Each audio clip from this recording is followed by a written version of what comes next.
tossing, turning, staring out my window every morning, watching the clouds rolling in.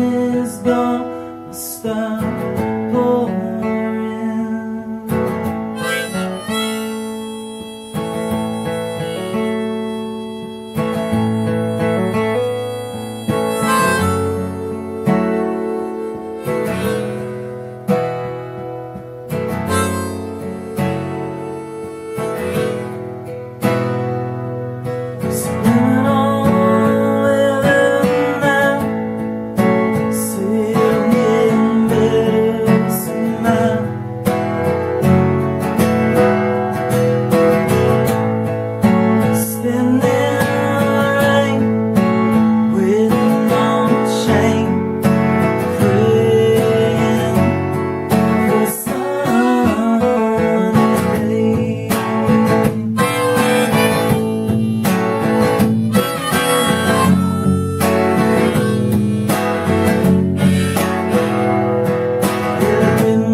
Folks, welcome to IBWIP Studios, and we have with us Dylan Michael Bentley. Welcome to the show, man.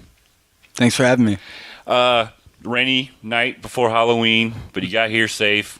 So let's get into the first thing. How would you describe your music? Oh, I should have looked over these questions. I have no idea. It's it's like country, I guess, like indie alt country type of stuff. I'm not really good at describing what I am. So. Well, it's good that you can't describe it. That's kind of the best. That's kind of the trick question. So, So this is your first album, "Change in the Wind." What was the experience like for you overall putting the album together? It was an experience, is what it was. The process was fun, and it was also a ginormous headache. Like it kind of ran the scales of emotion, but I made it out. So, yeah. And how long did the process take from when you first started, when you first decided, hey, I'm gonna put this album together, till the time you sent it off to press? I mean, how long did you work on it? Well, I worked on the songs for about the last year and a half. I mean, like there's about half the album is about a year and a half to a year old. Then the other half is like, 8 to 3-4 months old. And when I actually decided to do it, it was in July, and it was because I sold out of like these little, I guess, like mix CDs that I would burn. Sure. So I was like, well, I should probably get working on a different album now. Awesome. So for you, which song? And I know this is really hard to pick, but for you, what's one song on the album that's the most meaningful to you, or your favorite? I know it's hard to say your favorite, but the most meaningful song to you, and why? There's a song on it that's called "Mama, I'm Coming Home," and probably that's kind of the culmination of everything that happens leading. It's the last song on the album, and it's kind of the culmination of and reflection of everything that's happened in the album.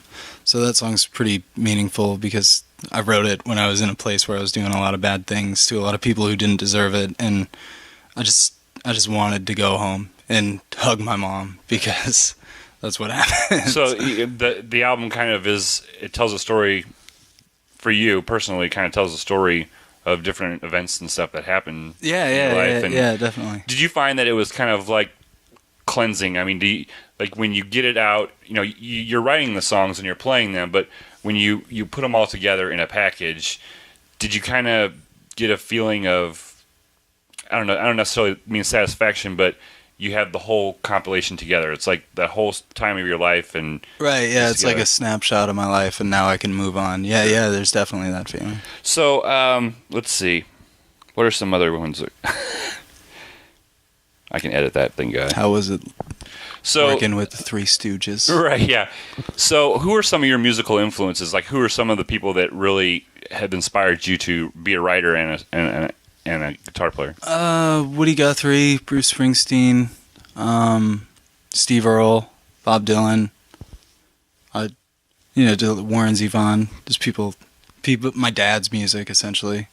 But as far as guitar playing goes, I'm not really much of a guitar player. I'm really kind of piss poor at playing guitar, very rudimentary. So I don't really have any guitar heroes. But anybody I see who plays guitar, I'm like, well, they can do it a lot better than me. So I'm always floored by guitarists. I noticed when we first saw you, I noticed you're left-handed. Yeah. How did you have to teach yourself to play the guitar, or did you have someone who was left-handed teach you? I taught myself how to play. Right-handed people get really confused, I found, trying to teach somebody who's left-handed, and I don't know why that is, because I can pick up right-handed players. Like if like I'm in a jam session with a right-handed player, I can pick up what they're doing pretty easily, but they can't pick up what I'm doing easily. Right. I don't know why that is, but it's just what I found. You're an ambidextrous brain. No, it's just luck, I guess. Just luck. So I first saw you at the High Note, and I know that you kind of host the open mics there. Yeah. In your opinion, for Central Illinois, I guess is kind of what we're regionally is. What do you see coming out music-wise from this area? From this area, I mean, I'm not really sure on the whole, because there's a lot of genres of music that I'm not really attuned to, but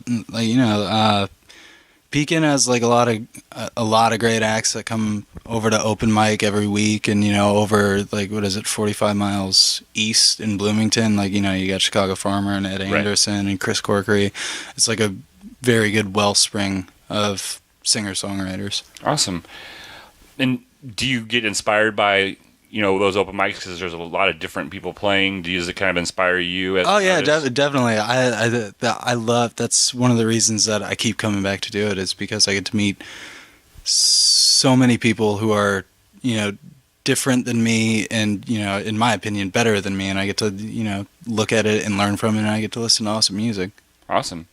So for you, as a singer-songwriter and kind of I don't want to say one-man band, because that's kind of, but I guess there's a difference between a one-man band and then a singer-songwriter. But both of those you're pretty much on stage alone a lot of times. Yeah. And did you have trouble when you first started performing? Did you have trouble with that? Because any slight mess up is a lot more noticeable. How did you learn to deal with that? Alcohol is how I learned to deal with it.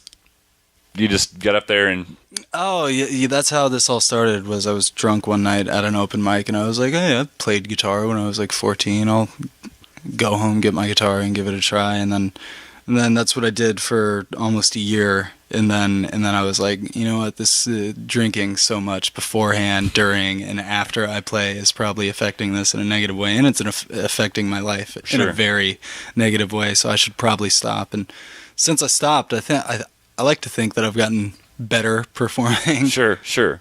But it's got to be stressful, to be on stage by yourself. When you're with a band, there's always that fill, and Right.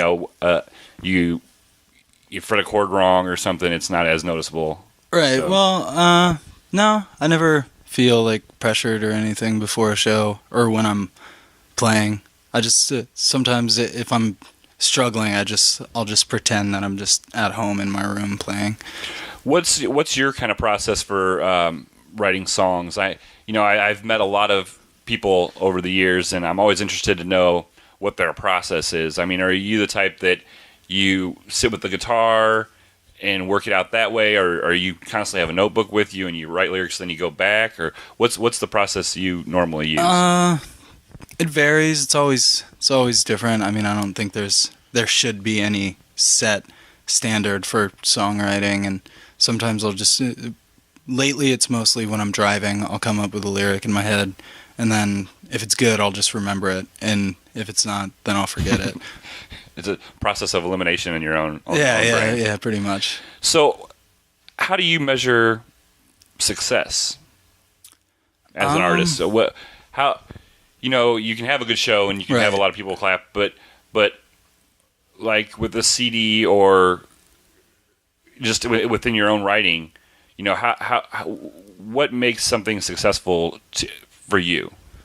If my dad likes it, that's pretty much the only standard I have for whether or not I'm doing a good job or I feel successful. If my father likes it, then I'm like, well, I don't. I would like if other people enjoyed it, but they don't have to. Sure. Yeah. Now, did your father play music as well, or just was very? He tried to, but he always talks about how he never really had the mind for songwriting, and the words wouldn't come to him, and his fingers are kind of pudgy, so he could never really play guitar that well. Awesome. How long have you been performing? For about 2 years. This past August, so a little bit over 2 years. Wow. So you haven't been performing wise. It hasn't really been that long. No, not at all. Awesome. And you did mention, that you've had your issues and bouts with alcohol and such. Yeah. And one of the first things that we talked about was sobriety. How we're both sober. How, for you musically, I know, like you said earlier in the interview, performing wise, obviously there's going to be improvement, with being clean. But do you see your songwriting or how you're progressing as an artist improve now that you have a clarity maybe? Sometimes. I mean, as far as songwriting goes, when I drank and I would write songs, it'd be done in like 5 minutes, and now sometimes it takes like a really long time to write like 16 lines or something like that. So there's times when it feels like it's harder, but overall, I'm just more clear and more constructed in what I want to do. Sure, it's more structured and it has more meaning probably. Right, yeah. I'm pissed off and right, yeah. So I like to play a little game, and it's called word association. And so we've made it through like the serious questions, but what I'm going to do is I'm going to give you a word, and you tell me the first thing that comes to mind. Okay. All right. The first one is tattooed girls. Tattooed girls. I don't know, that group Tattoo, that foreign group that was like big like 10 years ago. Oh, all right. I'm gonna Google them now. I'm pretty sure that a lot of just right. just find out. Asian porn. Asian porn. What's the point? All right. Facebook. If it's kind of half of my job. Half of being a musician is have to be good Right, at social networking. social yeah. networking. The Beatles. They're all right. All right. They're all right. Do you have a favorite Beatle? Paul. Do you think Paul was better than John at songwriting? I just like Paul more. That's all I'll say. I like to kind of pick people about that because it's an age old Right. discussion. Yeah. So I like to get artists' opinions on it. Michael Jackson. One of my childhood heroes. Awesome. Hot Pockets. Jim Gaffigan. Yeah, nice. And finally, World Series. Sports. We have it on, and it's very difficult for me to do an interview while the TV's on, but, whatever. So the most important question and the most important thing is where do folks go to get a hold of the album? Because that's the main thing. I have this thing where I usually don't put music online ever for sale, and I don't really know if I'm going to stick with that this time. I mean, because I like to just come to a show. That's like how I've always Right, but there's somebody could be states away that saw this video and checked it out. They should get a hold of you on Facebook maybe and figure it out. Just get a hold of me on Facebook. Right. We'll put up a link and check out Dylan Michael Bentley and check out his music. And hey, it's been a pleasure having you on. Hey man, thanks for having me. Awesome.